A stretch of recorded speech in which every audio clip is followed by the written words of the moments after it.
Welcome to the Business Leadership Series, where we engage with leaders who are making an impact on their worlds and who want to share their knowledge and experience for your personal and professional growth.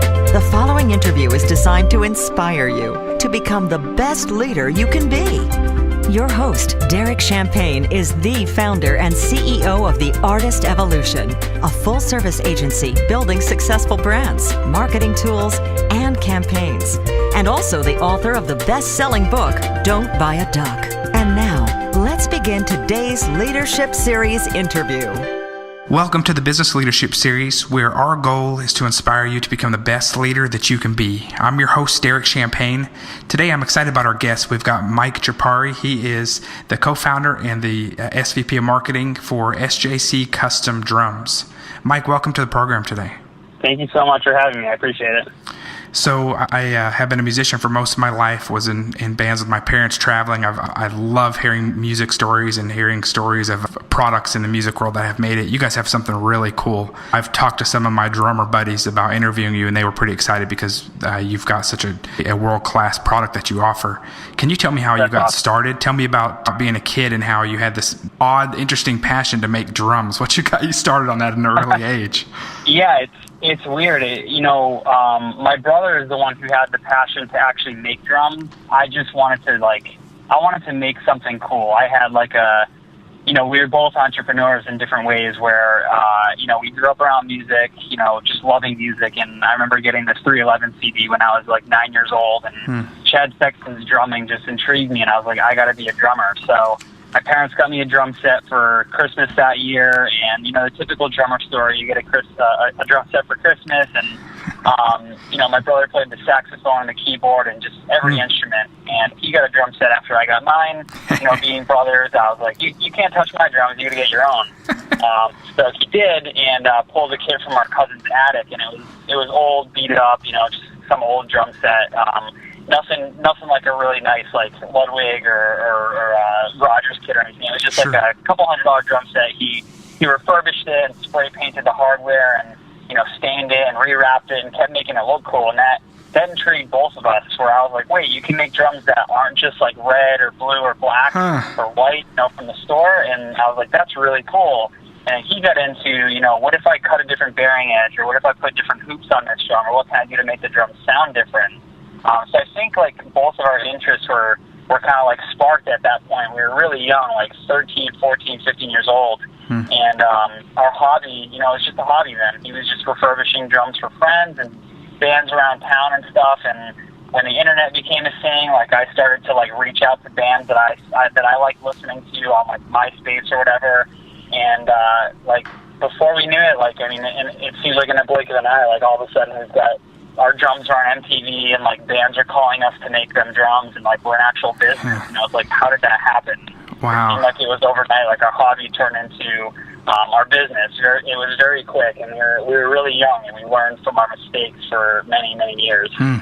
So tell me, when was the moment that who was the first name that you looked up to as a hero that contacted you guys that you did not know they were playing your drums? Well, that wasn't until recently. When we got Trey Cole from Green Day to play our drums, that for me was just the holy crap. I saw it for so long. I remember being 15 and seeing Green Day at a church, and I just wanting to meet him as a kid and a fan. And now he called to play our drums, and that was just that was mind blowing for me. And the fact that he actually does play our drums now, and we're friends and we talk, and we're making him.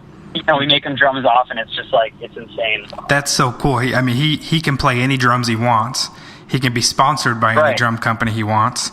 And so for him to pick yours, that says a lot about your product. Yeah, and what's really cool, and what we pride ourselves on, obviously we pride ourselves on our product. If you don't have a great product, it's very hard to, have a business and be successful. But beyond that, we truly do care about our drummers, whether it's Trey Cool or you're picking up your first drum set or your parents are buying you a kit. We treat all of our drummers exactly the same, and we have a relationship with all of our drummers. And that's what's really cool to me. Like you just said, Trey could play any drum company he wants, but he plays SJC. And it's but it's more than that. Him and I talk more not about drums, Wow. than we do about drums. You know, we'll call each other, and you know, we'll go out when he's out in Boston or I'm out on the West Coast. We'll hang out, and like I hang out with our drummers, and we'll go to see them at their shows or whatever. And it's more than just we make you a drum set, go away, call us when you need a new one. It's a lot more than that. It's that family dynamic that we give our drummers, and I feel like that's very important, you know, equally as much as the quality of the product. Yeah, that's really cool. And I'm looking on your website at your featured artists. I guess these are ones that are with your kits, right? Yep. You've got drummer that's played with Imagine Dragons, 21 Pilots, Slipknot, Eric Church, Newfound Glory, Rancid, and about 5 more pages of recognizable drummers. That's incredible. We've got some phenomenal drummers playing our drums, and it's very cool knowing that they support SJC like they do. And the same thing that I just mentioned, you know, we're personal friends with all those guys, and you know, some of their families and stuff. And it's really cool. It's really a lot of businesses say, you know, join our family or whatever, and it's kind of become a cliche, but we truly mean it when we say join our family. Like we're a straight up family atmosphere at SJC. So that's awesome. So I imagine you're getting to go to some pretty cool shows then too. Yeah. Oh my God, man! I've been to. It's a definitely very cool perk of the job for sure. You know, you get to go see. I've seen Slipknot like 13 times in the past 2 years now. We started making drums for them, and it's just like it's so cool. Not only to see the show, but like looking up there and seeing the drums that we spend so much time and like blood, sweat, and tears building. Seeing them up there come to life, and like knowing that the drummer's so stoked on them is there's nothing like it. I can't imagine what that's like. It must be an amazing feeling. So you guys go from being kids. It really is. So did you grow up around the Boston area? Yeah, we grew up in a really small town. I'm actually in Boston right now, but we're like an hour outside of Boston, right on the border of Connecticut. Mm-hmm. So you know that had a lot of I think. You know, I feel like a lot of, it's true, a lot of businesses in the music industry are on the West Coast. And, you know, we were in a small little farm town in Massachusetts, but we're an hour from Boston, an hour from Providence, 2 or 3 hours from New York, you know, 2 hours from Albany. So anytime a tour came around when I was a kid, I was there. Like Warped Tour, any of the bands I liked, I was at like 2 or 3 of their shows. So that's kind of how I got my foot in the door with like management and the drummers. I would always be at the shows as a fan, and then you know we started talking about drums while my brother and I were making them, and it was like, I'll try out one of your drum sets, sure.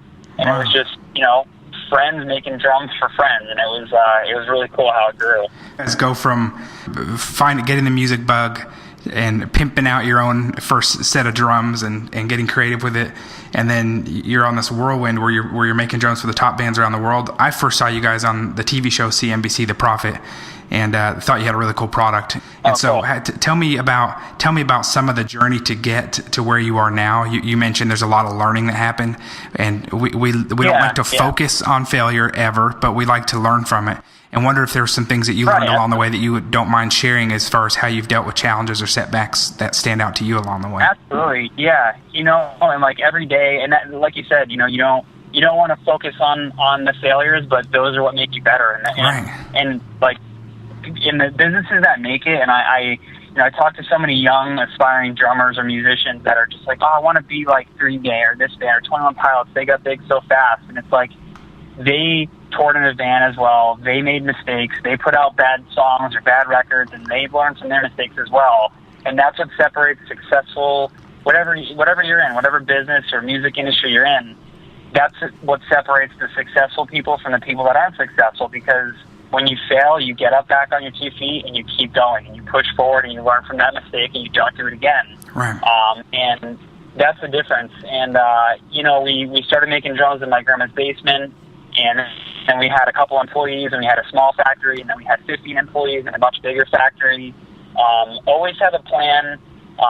You know, Marcus on The Prophet, you know, we're so fortunate to have been picked for that show and been able to, you know, become business partners with Marcus. And, you know, I've learned so much from him, and just never be afraid to learn and admit your mistakes, because you can always learn from somebody, even somebody half your age you can learn from. I learn from my little cousin all the time. You know, it's like, always be open for change, and don't be too proud or stubborn to learn and change your ways, because in the business world you've always got to be on your toes and ready to learn and ready to make that next move. And you know, we grew pretty quickly, like I said, it was like in the blink of an eye, it seems. You know, I was 15 and now I'm 30, and it's just like we've learned so much from them. But always have a plan, and like I was saying, like I learned from Marcus, his whole thing is people, process, and product. And like I mentioned earlier, if you don't have a good product, you know, keep refining it, because that's what's going to separate you. But your people are super important. Surround yourself with successful people that you can also learn from and that are better than you. And process, have a process. And that's the one thing that I've learned since being on that show, and I think you can see it pretty clearly. You know, our shop was a mess. We didn't have any processes, and that is really what affected our bottom line. And since we were on the profit, and since we teamed up with Marcus and really have focused on our process, we've gone from 12 months. It took us between 10 and 12 months to make a drum set, and now we're making them in a week. Wow. So if that doesn't show you that process is important, I don't know what does. That's amazing. And you're offering the different price ranges too, right? Yep. So that falls under the product. You know, we were just focusing on the high end, sky's the limit custom drums that people were kind of scared. They're like, man, I could $5,000 for a drum set. I can't afford that, but we can actually make a drum set for $1,000. We just weren't really promoting that. And now that my eyes are open to that, I was like, oh wow, like it seems like such a duh moment, but I was so focused on all the other things. It's easy to be distracted as an entrepreneur, and I was very distracted by a lot of different things. And now that we have those, the people, process, product thing that Marcus taught us, teaches on his show, it's been rocking and rolling for sure. So you really do. I mean, you really live out that mantra for your own business to keep from getting distracted. Oh yeah, 100%. And I had taken steps. Chris, you probably saw on the show, who's a partner in the business now. Yes. He came on about 3.5 years ago, and he's got a couple MBAs, and he's an engineer and just a straight business mind. Where I was more of the vision and creative entrepreneur type. I don't have a degree or anything like that. So Chris first opened my eyes to like a different way of thinking and communicating better and being a better business owner. So that kind of prepped me for meeting Marcus. Neither of us knew it, but I probably would have gotten eaten alive if Chris didn't kind of teach me the things that he taught me before I met Marcus. Wow. So it's been a very long and fun learning experience for me, but I've been very open and receptive to it. Like, I want to learn, and that I feel like it makes you be a better entrepreneur and a better business person. So tell me about, it's got to be challenging. I'm a small business owner myself, to have either your dirty laundry or to have, if you have a mess in your warehouse. I mean, cameras, we produce some videos here. Cameras show everything. and I know editing changes everything, and I'm sure they edit for entertainment value and things like that. But they were looking for it. They were looking for the messes and the dirty laundry. So I knew it going in. Oh my goodness! I knew it. Oh my goodness! And how? I mean, and yours had its set of challenges that you talked about. But man, how do you go on national television like that? And tell me about the experience for you. Was it easy for you? Did you cringe? I mean, what did you go through yourself? It was really hard, man. And people ask me that. They've seen the show, and whether I'm close with them or I see them at the airport, and they're like, "Oh, you were on that show, The Prophet." I think it's cool either way, because I'm not too proud to show my mistakes and the wrong things that I've done, and I've got integrity either way. And yes, I can be embarrassed about the things that I've done poorly in the business, but I want to learn from them. And if I can also learn from them while showing somebody what not to do, I think that's really cool. Because I watch Shark Tank, and I watch like Cake Boss and Restaurant Startup and Profit Off. Other shows, and I learn from the things that I see on those shows. Right. And we're in a new age where like these shows are so new. Like 5 years ago, entrepreneurship wasn't televised. It wasn't like cool to be an entrepreneur. Right. So those shows taught me a lot, and the fact that people can watch the show and see and go, do not do what Mike Caprari did for SJC drums. Like, that's okay with me. That's okay. I'm not too proud to say, I made a mistake, because I've made plenty of mistakes in this business, and I've learned from them all, and I've learned more in the past year than I have really ever, and that's really cool for me. And if someone else can learn from that and not make the mistakes that I did, then I feel like I did a little bit of good in the world, even though like it was very hard and emotional, very emotional for me to do the show and Right. put my dirty laundry out there, but I was never too proud to do it, and I think that's a big thing too. Kind of put your pride and your ego aside, and just never be afraid to learn and admit your mistakes. I think that's really important. That's really good. Thanks for sharing that. You've said a couple of things that really stand out to me for leadership development. One is to hire people or to be around people that are smarter than you or that you can learn from, and also to be willing to learn from mistakes and to get better. And I think a lot of times what I've seen in some products and services and leaders that they hit their peak is because they're not willing to do those two things. So you to be able to continue to grow, you've got to be able to do those two things. So that's great. Thanks for sharing. 100%. Absolutely, and I can't even take credit for that. You know, Marcus is people that we work with, and Chris, who's my business partner now at SJQ, I'm so thankful for to have. It's like, you know, those, and my dad's taught me a lot over the course of running the business, and that's why having smart people that are better than you and smarter than you and have different ideas it's so important. You know, there's no I in team. You can't just be a one-man show. There's plenty of one-man operations out there as far as businesses go, but I'm sure that they have, if they're successful, they've got people around them as mentors or advisors or whatever you want to call them. That's one of the most important things for sure. So tell me a little bit about, you're the senior vice president of marketing for your company. Tell me a little bit about not necessarily your marketing strategy, but what have you found to be effective? What are you guys doing? Is your viral value is very powerful. I'm sure that things like the Profit have really propelled you in having endorsements or having these notable drummers play, but tell me some things that might be different that might interest us from social media or new technology you're using. Just what can you share with us? Yeah. I mean, people ask me that a lot, and it's we're very proud of you know, the followers we have on our social media, and it's all organic. We've never paid for we've actually never paid for advertising on social media or for any like bots or anything to get us people. The people that follow us are truly engaged, and that's important to us. Whether we have 10 followers or, you know, 500,000 followers, as long as they're following us because they want to, that's what's important. And it's a very grassroots. We've always been very DIY. Like, I come from like a punk rock background where like I was in a punk band, like making flyers at Kinko's and passing around at school and stuff like that, and just networking and word of mouth.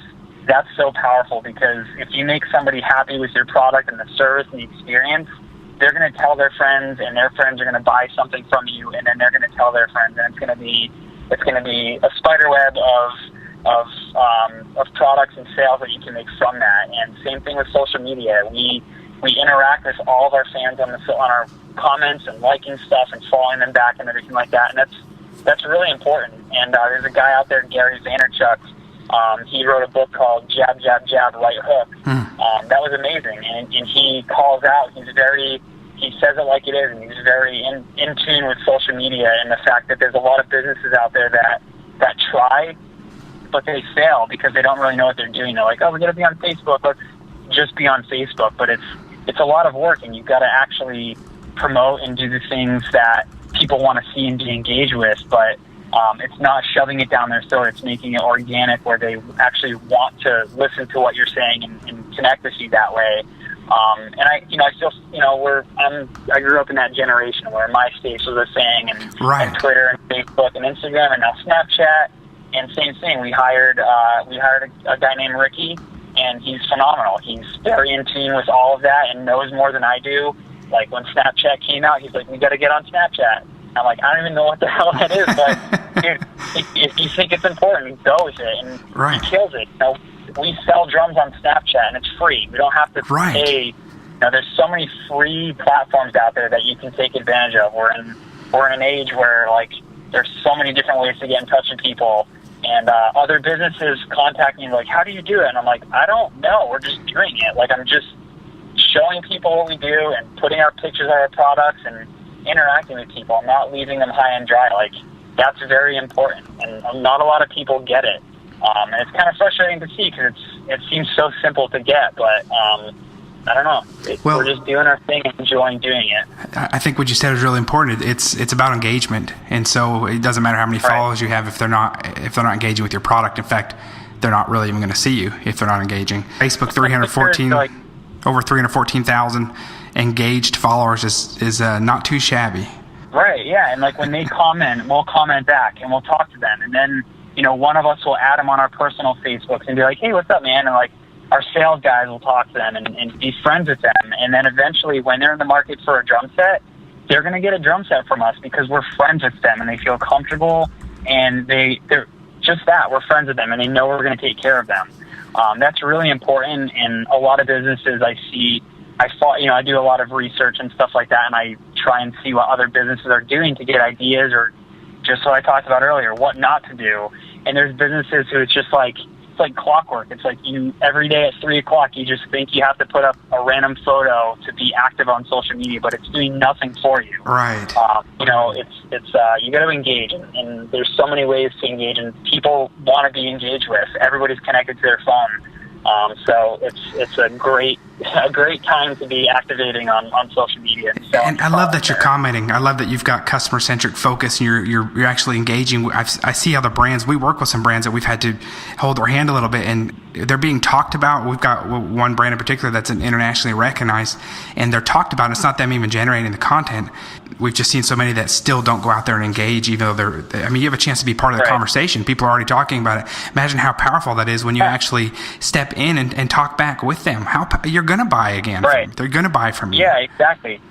It brings your product to life because, like I said earlier, we're not just drums. Like the vibe and our culture and our values and our mission statement and everything that goes along with it, we truly back it all up. And you can put a picture of a really cool car or a really cool drum set or guitar, whatever it is, online. But if you don't engage with those people and make that experience really cool, they're probably not going to buy it from you because they're going to find somebody else to buy it from.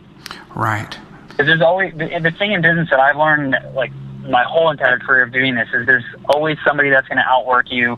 There's always somebody that's going to be more creative or thinking of something else. So, being an entrepreneur, it's just you kind of sign yourself up for working the 80, 90, 100-hour-a-week shifts forever. Right. And you just got to do it and always stay active and always stay engaged. And that's what I think is so fun about being an entrepreneur, is it's just in my DNA where I've just got that buzz to just always be going. Yes. And, it makes it fun. And you really have to, because with rare exception, there are products that stand the test of time, but you have to stay hungry and stay motivated and customer focused and in growth mode. Right. And I'm not saying it's all about scale, but if you're not growing, then you do start to fall back or get lazy or get fat cat syndrome or lose your motivation. And as entrepreneurs, as we're creating things, when you achieve a certain level of success, you can lose your passion sometimes. It really is important to keep that motivation and passion going. And I've seen some that don't understand, that think it's greed and those kinds of things, and it can be sometimes. But I think for the majority of us, that's just like you said, in our DNA. Right. You want to do more, you want to do better, and it's not, for me, honestly, like, no lie, it's never been about money. Like you saw it on the profit. Like we hadn't been profitable in many, many years. Right. And I've had accountants like, why are you doing this? Just stop. And I'm like, no, like I feel like we're making a difference. I'm enjoying what we're doing. People like our product. Drummers there are drummers out there that have our logo tattooed on them. Like, I'm not just going to give up. Like, I'll keep doing this until I can't anymore. I don't know what I would do next, but I never even thought of that. And it's gotten us through some of that, like being ignorant and naive, I think got us through some of the tough times, but, you gotta learn sometime and figure it out. But we were able to fortunately get through those tough times. Well, ignorant, naive, or passionate and perseverance, and just a commitment to what you love. And I think a lot of times, and I interviewed someone recently that said it should never be about the money. And I hear people say that sometimes, but it was interesting how they approached it. And they only take on projects that are interesting to them, or that have something for greater good, or that they can pass on. And the money is never the first. But just making a profit is never what it's about first. So. Right. And I mean, for us too, it's like we make custom drums. There are plenty of drums out there that you can get at the store, or that aren't, crazy custom like that we make.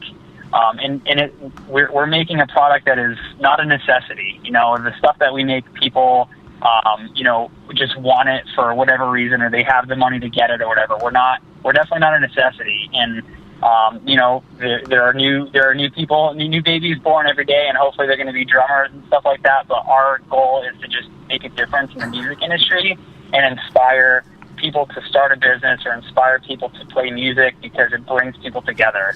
You know, music is the universal language, and for us to be even a small part of the music industry and helping people and changing the world through music is honestly what keeps us going, and is what kept me going through all those tough years of running a small business. Well, I'm glad you stuck with it. You've got an awesome product, and I think it's really cool that you get to, as a musician, that you get to also live and do your business and your music at the same time. That's fun. Definitely, and that, like I said, money aside, money pays the bills and stuff like that. But if you're not doing what you love, go find something that you love and do it, and find your passion and make it your job. Or plenty of people have passions on the side, but mine just happens to be my job as well. And that's pretty cool for me. It's like I'm pretty stoked with how everything worked out. Anything else you want to share about your journey that might be beneficial to our listeners who are at various stages of their business life cycle? Don't let anybody tell you that you can't do it. Because, like I said, I've had plenty of people that said, you're dumb, you shouldn't be doing this. But follow your dreams and follow your passion, and go out there and do it. Be inspired by people. Watch shows like The Prophet and Shark Tank and learn from guys like Marcus and stuff like that. Yes. But don't just sit there and hope. You have to actually take action and do it. And that's hard for a lot of people, is taking that first step and taking those many, many steps after that. But you're going to fall a lot, and a lot of people think that, you see successful people and you're like, man, that must be nice. But trust me, they've been on a journey for many, many years where they've fallen flat on their face and they got back up. So Don't be too proud to make mistakes and learn from them and admit them. That, I feel like, gives you thicker skin and makes you a better person in the end. So if anybody has any questions for entrepreneurship, hit me up on SJC's Twitter or shoot me an email or whatever. I'd love to hear about what you guys are doing, and if I can help in any way, I would love to. Mike, that's very kind. I've got consultants I work with in various ways, but my favorite people to learn from really are stories like yours, where you've been through it and you've seen the valleys and you've seen the peaks, and you've had lean years, you've had great years, and you continue to innovate and develop, and you're passionate. And that's the American success story to me, and it's just one of my favorite examples of entrepreneurship. So I truly appreciate you being our guest today, man. I love your product. I'm going to put in to get my own set of drums here pretty soon too. We appreciate you, and let us know if we can ever do anything else for you too. Definitely. Well, I appreciate you having me on the show and asking all these great questions and doing what you guys do. Like I said, entrepreneurship is, I feel like, obviously there's entrepreneurs been for the test of time, but I think it's cooler now to be an entrepreneur, and there's a lot more of a camaraderie when people are entrepreneurs and talking like we just did. And learning from it and sharing mistakes and your shortcomings and your wins and your fails. And I think that's really cool. So keep doing what you're doing. I appreciate you having me on the show and asking those great questions. So thank you so much. Thanks, Mike. You take care. All right, you as well. Thanks. All right, bye. You've been listening to the Business Leadership Series, where we engage with leaders who are making an impact on their worlds and who want to share their knowledge and experience for your personal and professional growth. This interview was designed to inspire you to become the best leader you can be. Take a 5-minute complimentary marketing assessment for your business. Whether you're a startup or an established brand looking for more quality customers for your business, this confidential assessment will help you identify the next logical steps for appropriate marketing tools, strategy, and development for making sure your branding and marketing campaign is a success. Visit AssessMyMarketing.com today. That's AssessMyMarketing.com.